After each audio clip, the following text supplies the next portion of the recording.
A farmer had 4 sons. The 4 sons were hard workers, but always quarreled among themselves. One day, the farmer got really sick.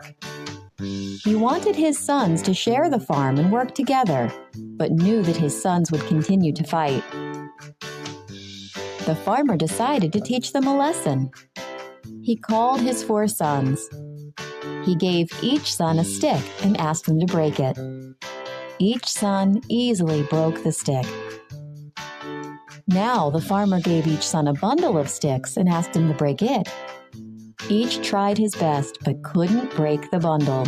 The farmer said, "Just like these sticks, if you are united, nobody will be able to harm you. But if you quarrel all the time, anyone can easily break you."